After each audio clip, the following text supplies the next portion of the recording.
everyone. Our group is going to talk about Roads and Traffic Authority of New South Wales case. So my name is Lan Zhuan.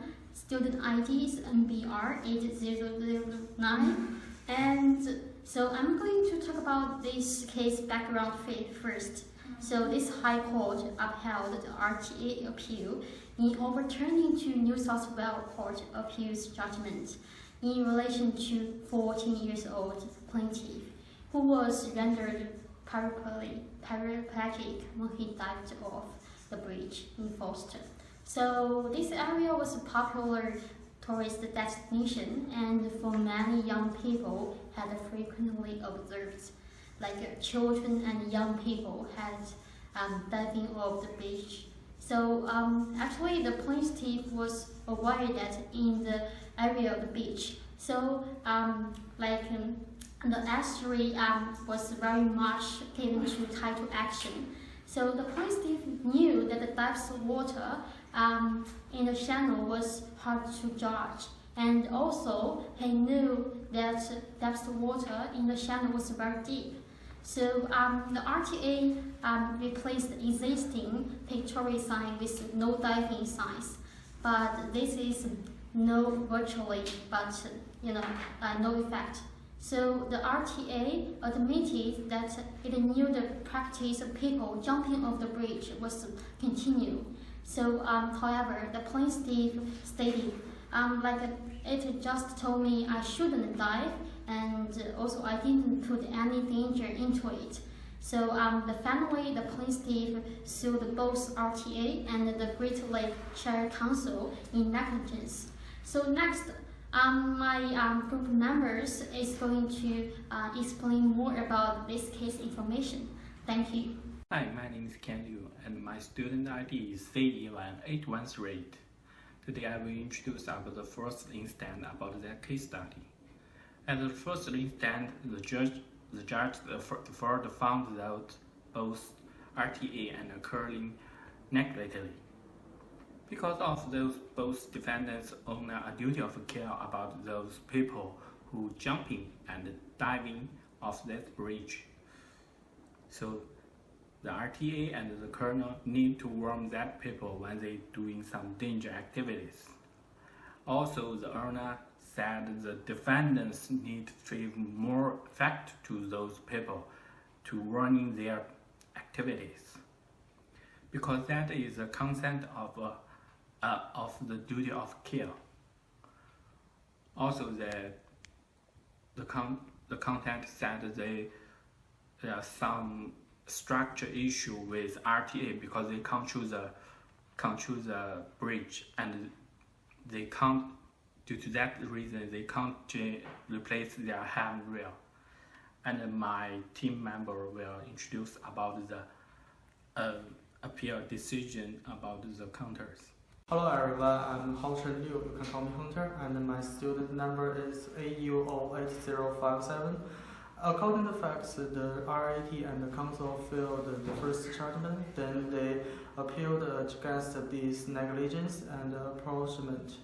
And now we are talking about the liability of the council. The majority of the Court of Appeal agreed that the council actually controlled the bridge and assumed the responsibility for certain aspects of it. The council on a general duty of care to a class of person, which included the plaintiff.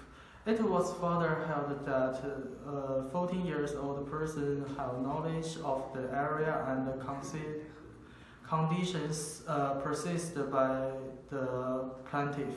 Even without a pantograph sign prohibiting diving, it should have been observed to a responsible 14-year-old that such a dive was dangerous and could lead to injuries. According to Provision 4 of the Civil Liability Act 2002, relieved the council of legal responsibility for their plaintiff's injuries as the risk was obvious and therefore the council's appeal successed. My name is Shunan Wang and my student ID is ACX8033. And today I'm here to talk about the liability of RTA held in the Court of April.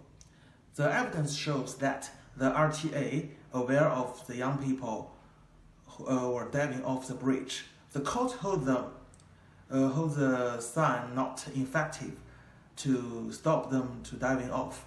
Many of the young people and the young children visit, and the court thinks RTA assume they could not take care of their own safety. So RTA need to take a higher standard of the care. As the evidence will enhance that the obligation to exercise reasonable care must be contrasted with an obligation to prevent harm occurring to others.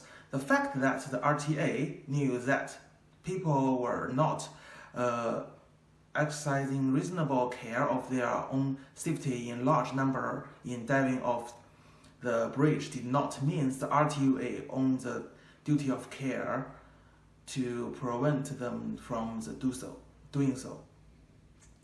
And the RTA cannot control the probability of the risk of injury occurring as a result of the conduct. So next, my groupmate will talk about the High Court hold the RTA's approval. Hello everybody, I'm Wenji Gu. My student number is NBR8006.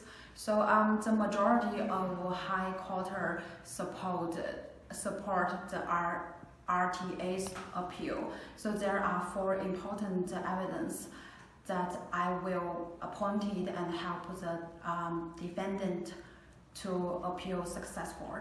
First of all, according for case study Brownlee and Singleton share consent, the road authority was responsible to save a road, and they were to exercise reasonable care that the road was safe for users exercising reasonable care for their own safety. Second, the court stated in Negorosis Island Authority a prohibition was the most effective form of notice, warning of the danger of diving. In this case, the sign warning was erected, but the plaintiff ignore it.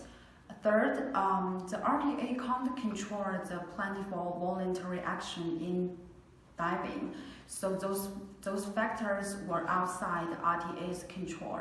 The last one is RTA is not an insurance.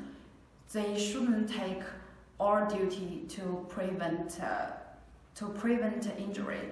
So that's all of our presentation. Thanks for watching.